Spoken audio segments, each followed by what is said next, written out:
Hi everyone, I'm JennyDozier, and today I'll be sharing with you my marketing strategy presentation. This is my table of contents, some of the things I'll be covering with this presentation, a background and introduction onto the topic that my strategy is based off of, the services provided, objectives, demographic and target population, place, competition, considerations, promotion strategies, the budget, pricing strategy, metrics for measuring those objectives, and then some references that were used to gather this information. Just to start off with a brief introduction, I know that this is our marketing strategy, so I am going to be focusing more on the marketing aspects for our assignment and project purposes here. But just to give a very brief background on why the topic was chosen based off of what this project is aiming towards is in terms of the mental health service that this project is based off of. I wanted to give a very brief introduction just on the topic itself and why it's important and why I think that it would be very successful in terms of its application in a marketing strategy.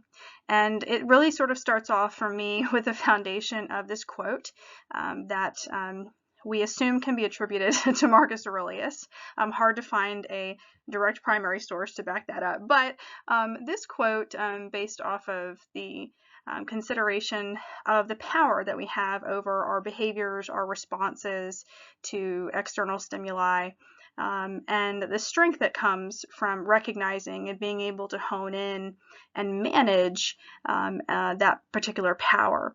And so the basis for this project moving forward is really for finding new ways to integrate and teach and develop the very impactful role of emotional intelligence and self-regulation, primarily in youth populations. And so looking to the literature, we can see that there definitely is now a remarkable need, and researchers and practitioners alike are seeing in research methods today the benefits to integrating mental health models into different lifestyle medicine interventions, into those aspects of preventative health care, to create more comprehensive and integrative approaches for our physical and mental health and well-being. And we can see that there is a very distinct role that developing emotional intelligence and regulation and working it into health and well-being services and models can have on healthcare and health outcomes today.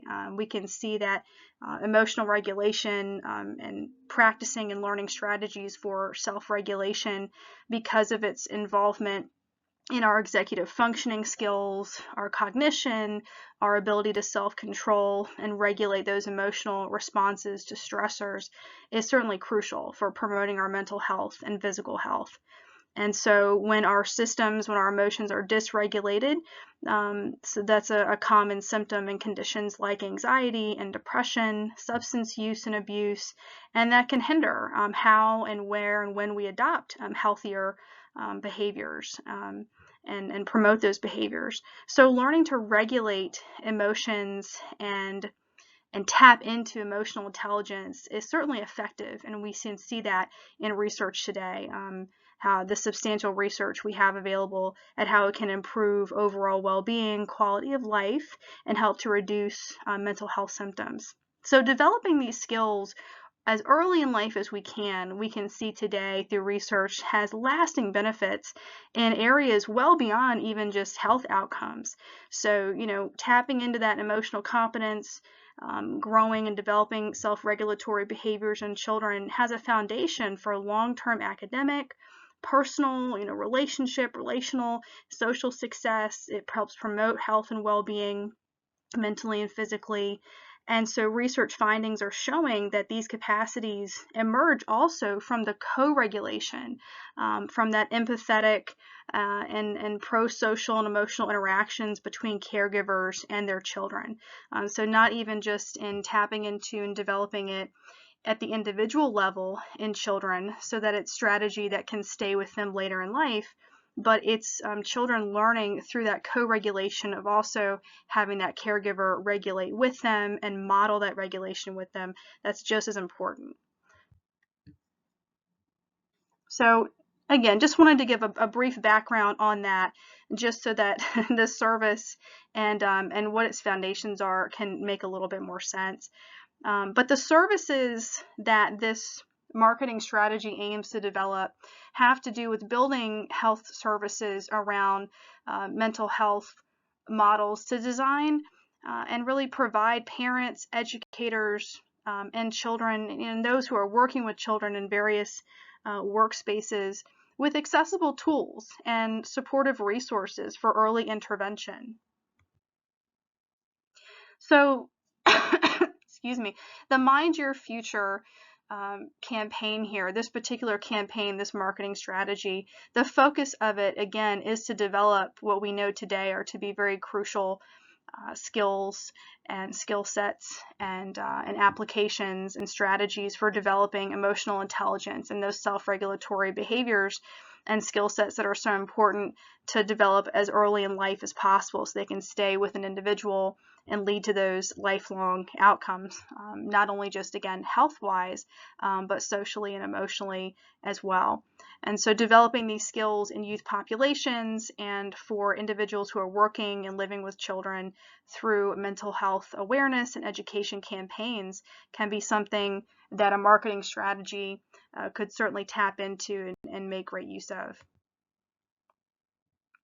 The first objective for this strategy is to increase the awareness of children's mental health issues, and through that to raise awareness with the general public, again, parents, educators, anyone who is working with children. This particular strategy, we're focusing on children aged 3 to 12 here.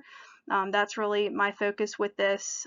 Those are some key ages developmentally in terms of cognitive development and tapping into, and children are, these ages are already in standard formal educational settings as well.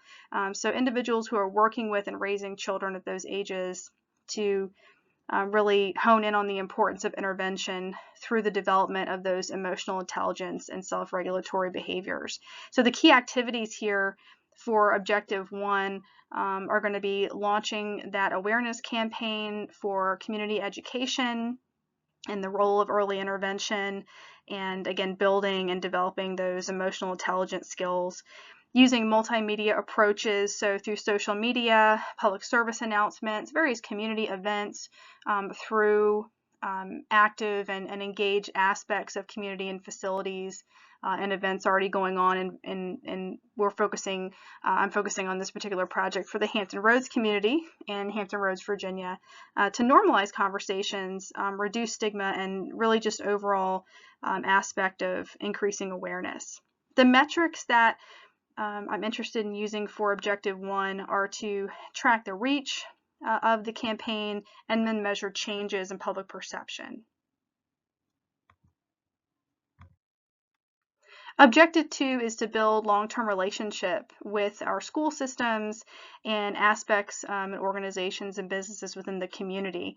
So healthcare providers and various organizations and businesses that I can partner with to continue to access these educational resources and support families with these strategies and this type of engagement.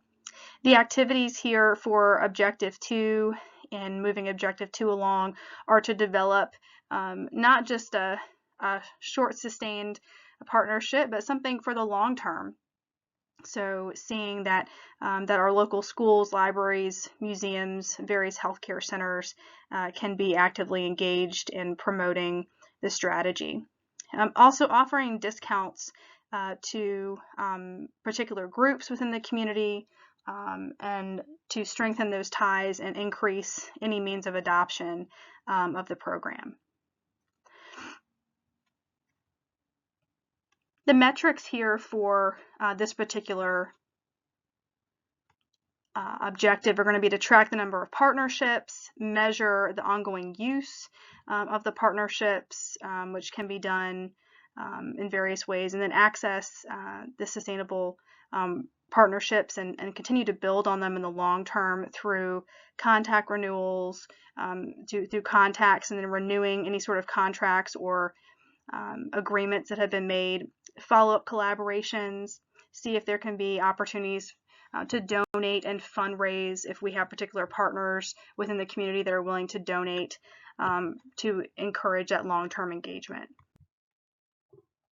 Objective 3 is going to be to reach a key primary demographic, which for me with this particular project is a need for reaching out to and making sure that we're engaging military families. So creating more of a culture of openness and support for mental health and youth populations within that military population within the Hampton Roads area, because this is a population that certainly faces very unique stressors compared to other families and demographics within the particular place and region in which I'm interested in for this project. And that has to do with some of those unique stressors that those families face in terms of relocation, families being separated through deployment, the family integration into the new communities in which they're moving into, making sure that they have supports, and again, benefiting from that development of those emotional and self-regulatory skills early on for parents and families and children.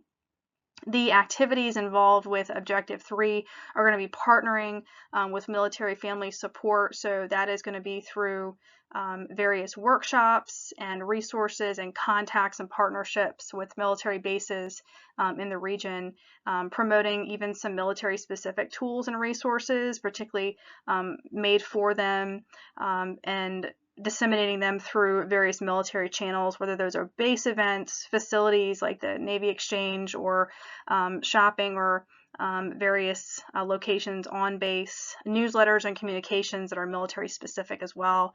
And then the metrics for Objective 3 are tracking how many military family members are actually getting contact and being reached through the promotion strategies, measuring participation through various engagement tools, which can be done through digital tools, and that data can be gleaned from some of the other promotion strategies that I wanted to use here, and then evaluating feedback as well from those families to see if the resources are reaching them, if the resources are adequately even meeting the needs and being explained well enough so that those strategies can be used in a meaningful way.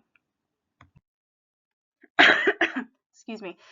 The demographics for this particular strategy here, this marketing strategy, are going to be parents and caregivers, again, of children ages 3 to 13. That is my primary focus. And so, you know, that can be any parent or caregiver or anyone who's interested in supporting their child of these ages, maybe concerned about mental health symptomology, wanting to learn more about emotional intelligence, wanting to learn more about ways that they can improve and develop their child's life skills. And then the unique, again, target population for me for this project is military families and caregivers who are stationed, living in, or dependents in the Hampton Roads area. Hampton Roads has a significant military presence, and so we know that, again, they are facing those unique stressors because of the nature of their work and lifestyle. Preschool and elementary school teachers are also a demographic here that I think can benefit from this marketing strategy, and that can be anybody from school counselors, school psychologists, social workers, our school administrators who are interested in any kind of resource that's going to help them to understand and support their students and what their students are dealing with in terms of their mental and emotional health, and ways to help improve and encourage them, again, to build some of these life skills, because we know that these type of executive functioning skills stay with children as they grow into teens and adults. And for some teachers and admin, this may also be a way to provide professional development, a way to encourage their educators to learn more about aspects of classroom management, improving student learning and outcomes and engagement, building more of a positive climate within the classroom as well. Could certainly be some benefits for educators. The place, as I've mentioned a few times now, the distribution strategy here is within the Hampton Roads region. Hampton Roads is home to a significant military presence. We have over 100,000 military dependents, and between active duty dependents, reserve, retirees, family members, Hampton Roads, we serve almost 300,000 military within the region, within our 10 cities. And so we certainly have over 18 military installations. Here we support all branches of the military, and so Mind Your Future could certainly be impactful with this area, with that particular target population of interest here. The competition, and considering competition for a marketing strategy like this, certainly comes down to thinking about what some other private companies may already be offering when it comes to mental health tools, whether there are free or pay-for-service apps or digital resources, or if there are other materials or programs that are disseminated within our schools, different online communities, influencers, and local businesses who may already be tapping in to some of these aspects. So that would certainly be getting this type of project, this type of strategy from the planning stages to really implementing it would take some more research, marketing research, to see who the competitors truly are. But in terms of the unique value of our target population, and again, focusing just on emotional and self-regulatory types of skills, that can be a niche that I think that other types of competing resources and tools right now aren't focusing on. There's more of a broader reach and focus in mental health services, especially digital services today. So I think that even though it's likely that others are tapping into some of those aspects, the uniqueness of our target population means that we may have less competition than what you may expect. The promotion strategy for this marketing approach is going to be based off of three main tools. The first is going to be using events within the community, within the Hampton Roads, whether it's workshops for parents and professional development opportunities for educators to provide that training on looking for signs of mental health issues, learning more about screening opportunities and resources in the community, and again, teaching individuals who are working with children, raising children, those strategies and techniques for fostering emotional intelligence and guiding that integration for those life skills of using self-regulation practices in their everyday techniques or in their classroom management or classroom design. Mobile apps are going to be another key aspect here. So building, creating, developing and disseminating these interactive educational tools that are mobile friendly. So reaching parents, teachers, and kids where they are, and everybody is on their phone, everybody's on a screen. So, building tools that are going to be able to reach and be accessible to these populations of interest, whether it's being able to use them in the classroom for behavior management. So putting up a brief educational video about a mindfulness exercise or a progressive relaxation techniques or breathing technique that can be age appropriate and really and can be used and kind of designed with teachers and these different age groups, again 3 to 12 in mind. So building them so that we have these various ages in mind when it comes to these strategies and who can be using them and where they can be used. The social media campaign will be another aspect of this strategy. So the hashtag Mind Your Future challenge, which would be available on various social media platforms. This could also be a great way to gauge and measure who is using or tapping into and accessing these tools. So for parents and kids to be able to share what they're using, what they're learning, how they're using it, how it's been helpful and resourceful for them as well. And then just a little bit more in depth in terms of those strategies, where they're going to be, where I would plan to use them. So our school settings, of course, partnering with local school districts and hosting some workshops.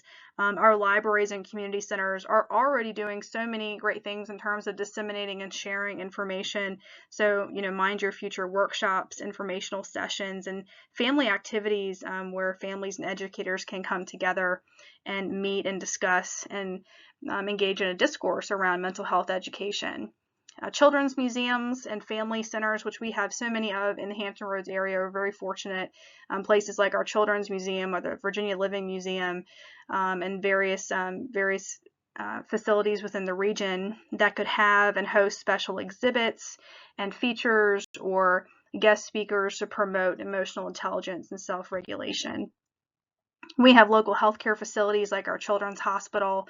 We can partner with departments with Centera Health in terms of our early mental health intervention. Our military support centers and on-base facilities within the area, Langley and the Naval Air Station, Naval Air Base. We have different organizations and groups that work with family organization and parenting, local community services boards, or Hampton Roads Parenting Education Network. And then certainly tapping into those who are able to disseminate the campaign and promote those promotional strategies that I discussed. So working with and partnering with our local media and digital platforms, our local newspapers, magazines, various public broadcasting networks that would be able to air and share radio commercials, and then their online presence as well to share our social media hashtag. The budget for the strategy, working from that $1 million cap, is broken down into, that awareness and digital marketing campaign, need to develop those resources and materials, hosting these community events and workshops for parents, for teachers, for educators, and those in the educational system. Those particular materials and resources that would need to be developed to be disseminated. Again, partnering with our local media, partnering with those who are able to engage in public relations with the strategy here and be able to get the word out and share at a level that we wouldn't be able to do at the just in terms of our particular level, that we would need to reach out to others that have more of a scope. And then incentives and community giveaways. So this can be a way to engage our military families, engage teachers, our school systems, and parents to get them in the door, to be able to promote and encourage engagement, and hopefully you get people engaged, foot in the door technique, and then they want to come back there. They can see the benefit and see the resourcefulness and meaningfulness in the strategy, and so they continue to come back. But initially, a way to encourage individuals to participate, want some of the budget to be for some giveaways, gift card giveaways, or raffles, or giving away some free materials and aspects of resources. So it may even be putting together packages or kits for teachers or educators to be giving away in the school system that have to do, or having a guest speaker come for free, things like that.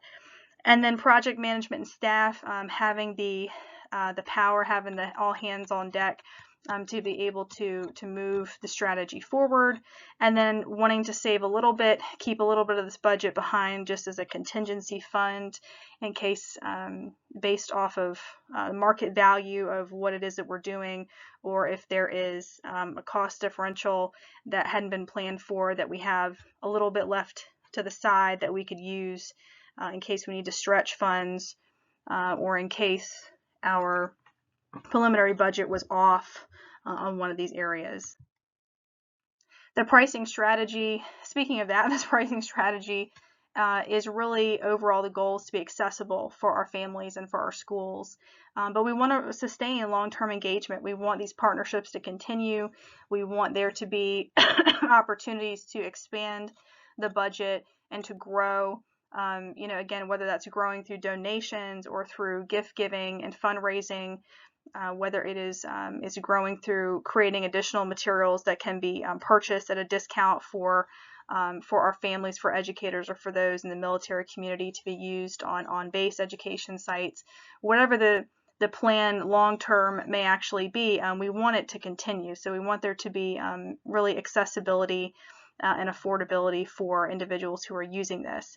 So pricing strategies is going to be, based off of looking at what our competitors are doing. Again, that's going to take some more market research to know if anybody is particularly looking at our military families in terms of these key strategies for mental health intervention. Looking at media and partnership driven pricing, so understanding that who we're partnering with is going to drive some of this price quite a bit.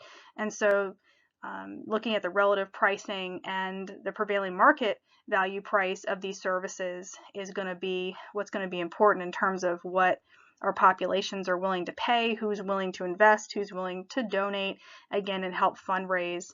So at the preliminary level, the $1 million budget is what it is, but moving forward, there would have to be certainly a lot more research and investment into understanding how to keep this accessible. And then just to reiterate, some of the metrics that I would plan to use for each objective, again, really has to do with tracking, which can be done through social media, some of the digital tools, whether it's the digital apps and services, or the hashtag Mind Your Future challenge through social media platforms, tracking of who we're reaching. Are we reaching the individuals and the target that we want to get to? Are individuals staying engaged?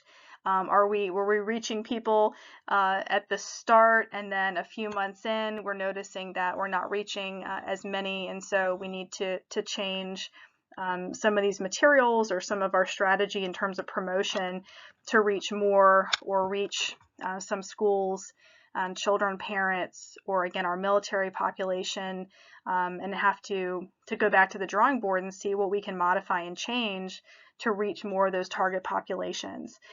So different ways that we can measure these, again, digitally, looking at how we can track the number of partnerships that we're forming with these organizations, and always room to see who else we can be engaging with in the community, and whether we can repeat workshops, whether we can go in and renew contracts to have a returning contract, so that we can continue to come in on a quarterly or annual basis to come in with these workshops and professional development opportunities for school systems, for instance, or working with our healthcare providers to see if there are facilities or organizations, even private organizations, that we can partner with and continue long-term engagement for our campaign.